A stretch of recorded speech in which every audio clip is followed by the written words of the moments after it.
Here's a fact. Most guys will never hit 10% body fat. Now, it's not because they can't, it's because they're doing the wrong things. And in this video, I'm going to share with you the 3 habits that you absolutely need if you want to get down to 10% body fat without starving yourself or spending hours in the gym. Let's get into it. Habit number 1, you have to lift weights 4 to 5 times per week consistently. Now, here's the thing. You might be thinking, I already lift weights, 2, 3, 4, 5 times per week, but I'm still kind of stuck.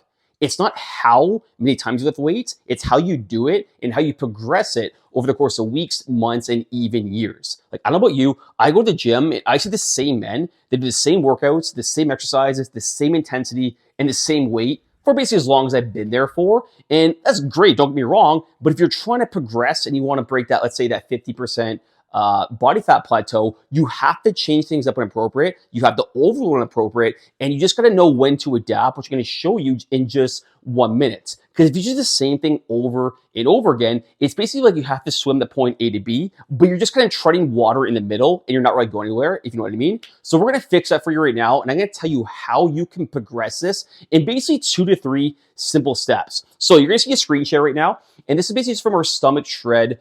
This is from our week 7, I believe it is. I just kind of switch it up because I've shown week 1 before if you've watched my videos. And this is basically a brand new phase. And basically what we have here, as you can see, incline rows, lateral raise, push press, incline Ys, dips, and a prone press. And basically 3 sets, that basically means a 3 of 8 to 12 reps. So that's basically like the first week of the new phase. How we progress it, and we do this in 2 different ways to kind of keep it motivating for you. That way you're not doing the same thing over and over again, but also you're still focusing on those main compound movements and you're progressing it. So the first 4 movements, we keep those the same for about 6 weeks. So the incline row, the lateral raise, the push press, and the incline Ys, we keep those the same for 6 weeks. And what we do basically, we either add weight every single week for those 4 movements, or we just basically increase the rep count with this same weight. But we're getting better essentially every single week in terms of strength, or even just adding reps with that same weight, which is again essentially strength. Now here's the cool part. The last 2 to 3 exercises of each workout, this is where we change it up because it's boring doing the same thing over and over again, right? And a lot of guys that did fitness programs before with us, they said like, yeah, I just couldn't stay on track because I'm just sick and tired of doing the same exercises over and over again.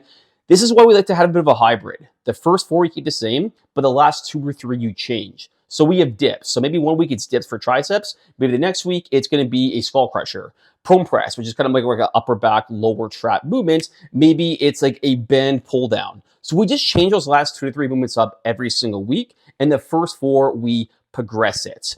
So hope this makes sense in terms of lifting weights part, because you do want to do the same movements for a longer period of time, let's say 4 to 6 weeks, but I like to also switch up the other 2 to 3 movements. That way you have some variety baked in at the same time. Now, if you want week 1 of our stomach shred, I'll drop it down below. You can just download it. You'll see all the exercises hyperlinked, but I just want to give you a bit of a share in terms of how we progress it and how you can do the same thing. That way you never get stuck and you never get bored of your workouts.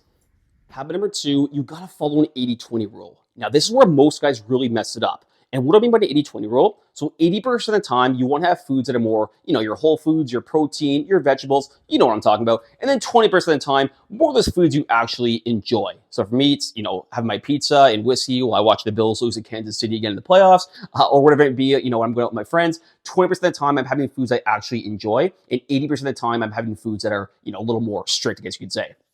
This is where most guys mess it up, like I said. A lot of times we try to go way too strict. Like we try to cut out carbs, we try to cut out sugar, we try to do like the carnivore diet, we try to do the newest like snake diet, like whatever it might be, you're trying to do whatever it takes to get down to, sub 15% body fat, which I really appreciate and I respect, but you need to find a nutrition protocol that you can stick to short-term and long-term, and I'll teach that in just a minute. It'd be like, let's say you're trying to do a strict diet. It'd be like if your boss asked you to work 7 days a week, 10 to 12 hours every single day. Could you do it? Probably short term, right? Maybe a little, a couple weeks, a few months, because you're dedicated and you want to provide for your family, you want to take one for the team.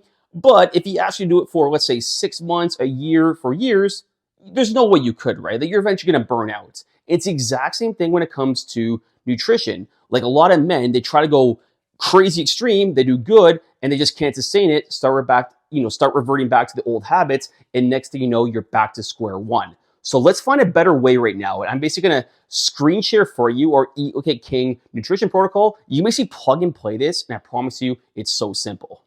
All right, I'm going to screen share in just 1 second. If you want more of a different nutrition approach, which we call our Weekend Warrior, I'll link the video above and you can basically kind of find it in that video there. That's where if you want to count calories, you want even a little more flexibility, that'll probably be for you, especially if you want to get down to like 12 to 50% body fat. But if you want to get down to like 10 to 12, I recommend you following Eat Like a King the best you can. And I'm going to really break this down for you right now. So this means great value for you if you prefer eating big meals. Let's say you don't want to feel hungry when you're dieting down. You want simple processes, very routine oriented.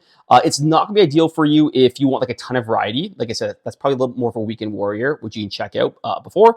If you want like a ton of flexibility, ton of cheat meals, empty calories. Remember, we're going to follow the 80-20 rule, and like a lot of family friend options. So let's say you may go to a lot of restaurants and whatnot. This might not be for you. That might be a little more Weekend Warrior for you. Now, here's the plan, and here's how it works. Eat 3 meals a day. 3 meals a day you're going to have. And each meal is going to have 3 elements to it. Number 1, protein to be the star of the dish. So basically it's going to consume a lot of your plate. Vegetables or fruit to complement that protein. And you're going to have a lot of fiber on top of that. And that's basically it. And I'm going to give you some options here. And then I'll kind of explain the 20% rule and how you can fit some of those foods that you enjoy. So protein, you can probably see them right here, like your eggs, egg whites, chicken, ground turkey, ground turkey, steak, extra lean ground beef, fish, pork, protein powder, Greek yogurt, cottage cheese, etc. I'm not going to read out all the veggies, fiber, and stuff like that. But that's what you want to follow basically 80% of the time.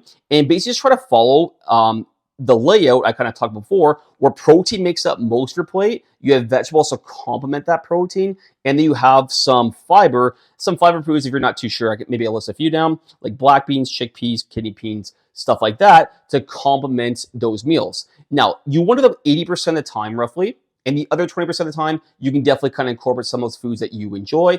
But I will say, if you do want to get down, stroke that 10% body fat, you do want to follow this as best as you can. If you want a little more variety and more of an actual system where you're not, where you actually have to count calories and you're sure about what you're eating, like I said, just go check our Weekend Warrior. It's going to break it down a lot more. Hope this makes sense in terms of the 80-20 rule and our Eat Like a King protocol. Now you know your nutrition, you know your workouts. Let's get to habit number 3. That way you're well on your way to 10% body fat. Habit number 3. Now I cheated a little bit. I put 2 habits in one here, but you need to focus on your sleep, which is boring, I know, and your walking. I'm gonna really break down the walking in just 1 minute. But the sleep, this is the most underrated and the most overlooked thing when you're trying to get down to, say, that 10, 12, 50% body fat. We spend so much time focusing on like macros, what to eat, workouts, all that stuff. But if you sleep like crap, it's just simply not going to translate for the majority of time to a good body transformation. And if you sleep like crap, it's almost like trying to run a marathon uphill. It just makes it pretty damn hard to do. And what I'm going to tell you right now, I'm sure it's going to really resonate with you, because when you sleep like crap, 2 things are going to happen. Number 1, your hunger hormone ghrelin is going to go up, so you're going to feel more hungry, and your satiating hormone leptin goes down, so you're going to feel less full. So you're going to want to eat more, and you're not going to feel as full. Like, it probably makes sense, right? Like, I don't know about you. When I go out drinking and I'm staying out late, the next day I'm kind of in that F-it mode where I'm just basically eating whatever I want, and I never feel hungry. And you're just going to have that F-it attitude to you, and that's what lack of sleep is going to do. So I'm not a sleep expert, but try to sleep the best you can, because if you overlook this part and you're only running like 4 or 5 hours sleep every night, it's going to make getting down to 10 to 50% body fat super challenging. Now, for walking, this is another underrated thing as well. And when it comes to weight loss / fat loss, it's calories in versus calories out. We focus a lot on the calories in, so how much we're consuming, but we often overlook our calories out, how much we're moving. And walking is such a simple and effective way that you can increase your calories out without stressing your body. Because obviously you can increase your calories out by doing like burpees and stuff like that, but it takes a toll on your body because it's pretty high intensity. Now, a bit of a story, and I told you this my last video if you watch it, but during COVID time, so pre-COVID, I had a pretty active job. Like I was obviously a fitness instructor, so I was in the gym, walking around a lot, and I usually have about 15, 17,000 steps per day. But when COVID happened and we got shut down, I wasn't walking as much. But one thing I noticed, I gained weight, and I never gained weight in my life. Like I gained probably about 8 pounds. I noticed my face a little bit more chubby. I couldn't figure out like what was happening. And I finally nailed it down. Like I'm eating the same, I'm still working out the same, but my step count was probably, let's say it used to be 15,000, is probably down to like 7, 8,000. So basically in half, and I noticed my weight gain went up. I started to increase my step count. Guess what happened? I dropped more fat just like that. I looked a lot more lean and I got my abs back. So walking is so underrated. Make sure you don't overlook that part. I really go more tactical in terms of, how to get down to 10% body fats, and really get down into some methods, including the Weekend Warrior and, the workouts, even a little more in-depth info. So if you want more info on that, I'm going to link it above right here or at the end of the video. Again, I'm bad at technology, but you'll see either way. And if you do want that free week of workouts that kind of show you the, the hyperlink videos and really break it down for you, just grab it. I'll post it in the pinned comments below and you can check it out. But for now, go watch the next video in terms of how to go a little more in depth to get down to 10% body fats without doing extreme measures. Thanks for watching. We'll see you in another video.